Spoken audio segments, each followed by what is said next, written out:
Pelas melhores estimativas que temos, haviam cerca de 8 milhões de índios no Brasil em 1500, quando os portugueses chegaram alguns séculos depois e essa população estava reduzida a alguns poucos milhares. Por essa visão, a chegada dos portugueses estaria entre os principais genocídios jamais realizados na história da humanidade. 96% dos índios foram mortos nesse período. Será que os portugueses foram tão cruéis assim? Sim, foi uma história triste, mas existem dois detalhes importantes nessa história. Primeiro é que a grande maioria das mortes foi devido a doenças, não a violência direta cometida por portugueses. Embora tais doenças tenham favorecido os portugueses, eles não podem ser culpados por ela. Eles sequer sabiam que tinham germes capazes de matar os índios, porque a teoria dos germes sequer havia sido ainda proposta. O segundo ponto é que muitos dos índios que sumiram ao longo das gerações foram, na verdade, mestiços, que preferiam ser identificados como europeus do que como índios. Sim, isso foi um fato inegável. Você ouviu a história dos bandeirantes que saíram de São Paulo e foram buscar riquezas no interior do Brasil? Você sabia que eles eram muito mais índios do que portugueses, né? A maioria era mestiço a ponto de não entender uma única palavra de português. No entanto, a história os registra como portugueses. O fato é que ser europeu era mais legal do que ser índio.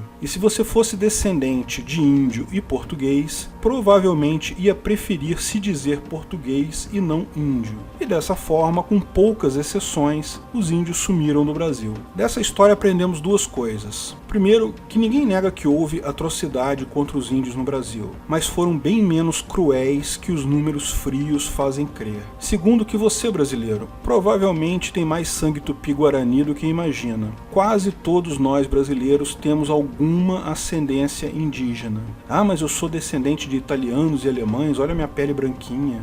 Ah, mas eu sou descendente de iorubais ou congoleses. Ah, mas eu sou descendente de portugueses e espanhóis. Ok, pode ser. Mas se tem algum bisavô seu que não tem uma árvore genealógica bem estabelecida, bem-vindo à tribo, amigo. Estamos juntos nessa.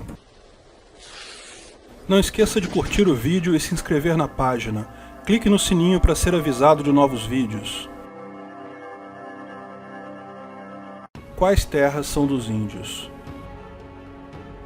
A ética argumentativa define especificamente que o primeiro a usar de um bem é o seu proprietário. Não há dúvidas de que, nessa visão, em 1500, os proprietários de terra no Brasil eram índios. Exatamente qual índio possuía qual terra é uma incógnita.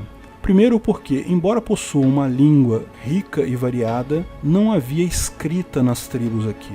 Não por falta de capacidade, mas provavelmente apenas devido à cultura. Os incas e astecas criaram línguas extremamente ricas e escritas em pedra.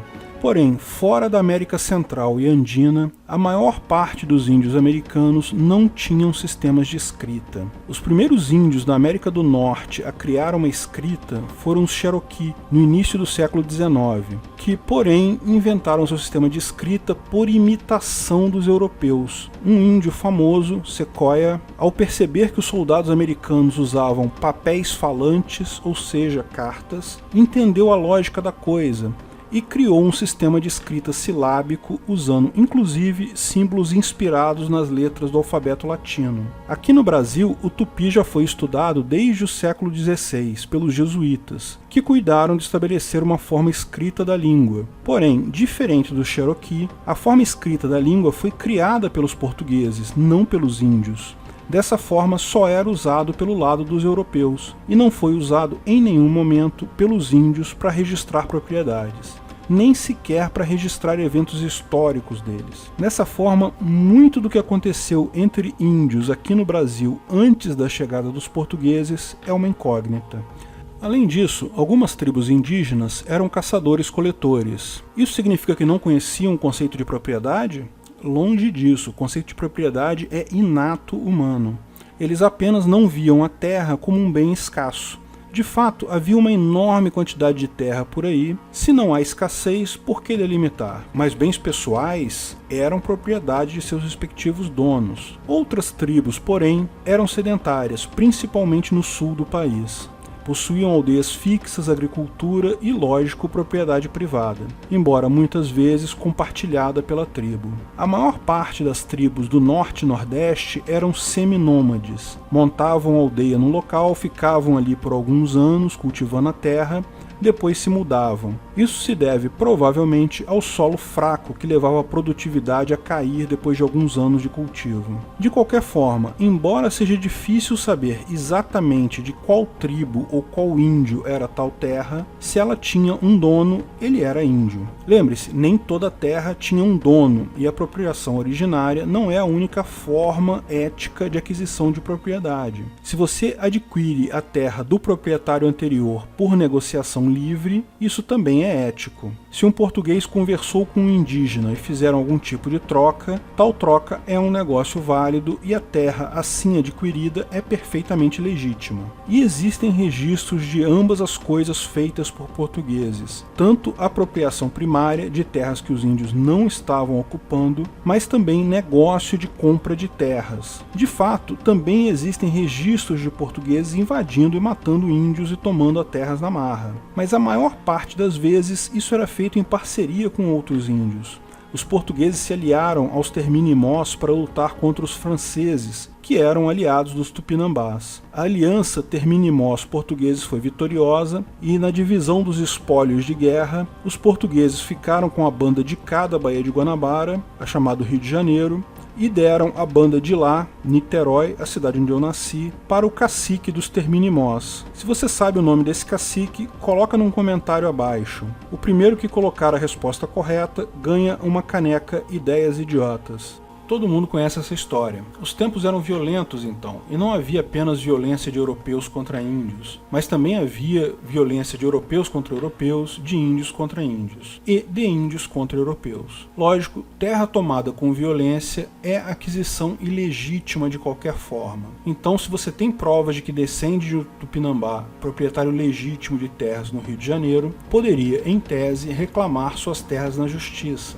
Lembre-se, não basta apontar que é descendente de Tupinambás. É preciso prova clara que o seu antecessor era dono legítimo de uma área que era usada, delimitada e defendida, e a prova da sua descendência direta deste, como explicamos no vídeo de quanto é sua dívida histórica. Mas cabe apontar um outro aspecto importante que não chegamos a explicar naquele vídeo, a questão da prescrição. A prescrição é um conceito legal bem conhecido e comum em vários ordenamentos jurídicos. Geralmente é citado junto com a decadência, mas a decadência só se aplica a direitos positivos. Então, como não existem direitos positivos na ética libertária, para nós é irrelevante. O ponto central da prescrição, porém, é importante. Uma vez que você teve a sua propriedade violada, você tem direito a exigir a indenização compensatória e punitiva num tribunal privado. A compensação, lógico, no caso de invasão de um terreno, inclui a devolução de tal terreno. A questão é, quanto tempo depois de invadida a sua propriedade, você pode reclamá-la de volta? A primeira resposta que vem à mente é, lógico, a qualquer momento. A propriedade é sua, foi invadida, então não importa quanto tempo você leve, você tem direito de buscar a restituição. Isso, porém, claramente leva a um cenário de insegurança. Imagine a seguinte situação: você vai comprar um terreno, o proprietário mostra a escritura do terreno no blockchain, mostra que mora lá há 20 anos, os vizinhos confirmam que ele é proprietário, agora você vai lá e compra o imóvel. Depois disso aparece uma outra pessoa que alega ser a dona do imóvel que tinha sido invadido pelo cara de quem você comprou. Ele mostra o registro em um outro blockchain e avisa que não havia entrado na justiça ainda porque tinha outras coisas para fazer. Repare que torna-se impossível negociar um imóvel porque não importa quantas provas o atual proprietário mostre para você, sempre pode aparecer uma outra pessoa que estaria lá antes desse proprietário e você pode perder o imóvel. Lógico, não se pode validar um instituto como a prescrição apenas porque isso seria algo conveniente. ética é ética. Mas como explicamos no vídeo o que é a ética argumentativa, o fato de haver um dispositivo jusnatural muito comum é um indício de que existe uma regra lógica a priori por trás disso. Quando falamos especificamente de propriedade de terrenos, de bens imóveis, a propriedade de uma área é definida pelo primeiro proprietário que controla determinada área. Lógico, combinando isso com o objetivo final da ética de evitar conflitos, decorre logicamente que tal área precisa ser objetivamente delimitada.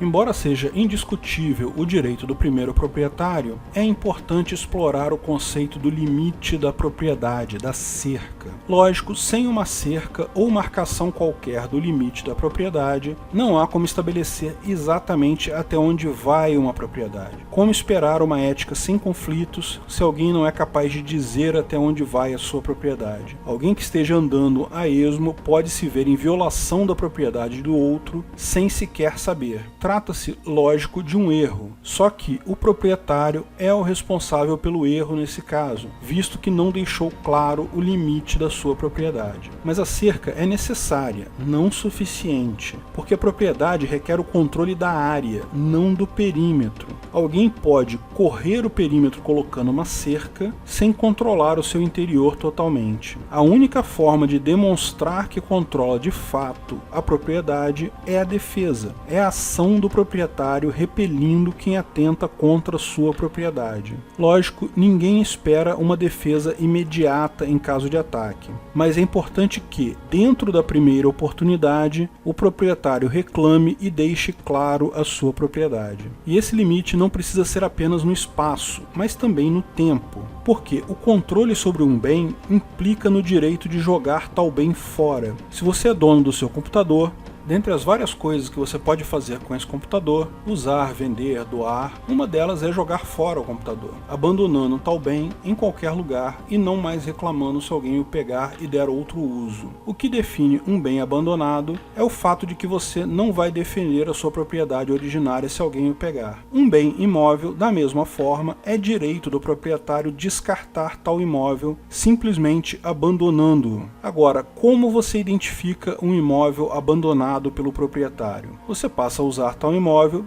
Se o proprietário não reclamar a posse, isso significa que ele o abandonou. Se ele o abandonou, isso significa que o bem agora tem zero proprietário. Portanto, você pode adquirir a propriedade por apropriação primária novamente. Se houver dúvida acerca de um bem ter sido abandonado ou não, tal dúvida somente pode ser sanada pela ação defensiva do proprietário de melhor título. Se um proprietário não reafirma o seu direito sobre uma propriedade na primeira ocasião viável após a invasão, trata-se de uma falha na delimitação da propriedade. Novamente, o proprietário é responsável pelo erro nesse caso, visto que não deixou claro o limite da sua propriedade. Dessa forma, pode-se entender que o conceito da prescrição é inerente à ética libertária, visto ser absolutamente necessário para evitar conflitos. Note que, porém, como a noção de prescrição envolve o erro, devido à falta de delimitação, é, por definição, impossível ser esclarecido apenas pelas partes envolvidas, sendo necessário recorrer a um árbitro externo para esclarecer o nível de erro determinado a cada parte. Desta forma, mesmo havendo prova de propriedade e descendência desde a época dos índios, muito provavelmente tal pretensão já estaria prescrita.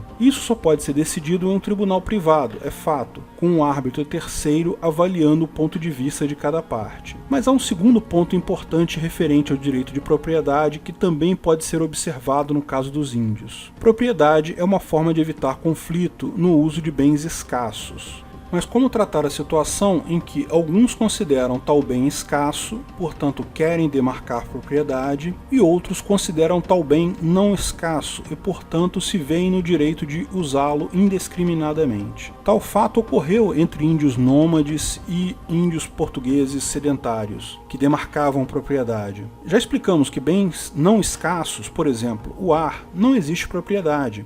porque ninguém tem interesse em respirar mais ar do que já normalmente se respira, e a quantidade de ar que existe é suficiente para todos. Mas imagine uma situação hipotética em que alguém invente uma máquina capaz de fazer ouro a partir do oxigênio, só que usa muito oxigênio. Agora o ar virou um bem escasso. Isso é a mesma coisa com relação aos índios nômades, caçadores-coletores e as terras. Embora esses reconheçam o direito de propriedade, eles encaram a terra como um bem não escasso. Portanto, não têm na sua cultura a visão de propriedade de terra, como nós não temos culturalmente a visão de propriedade de ar. Porém, no momento que as duas coisas entram em contato, a única forma de convivência pacífica consiste no respeito da propriedade privada.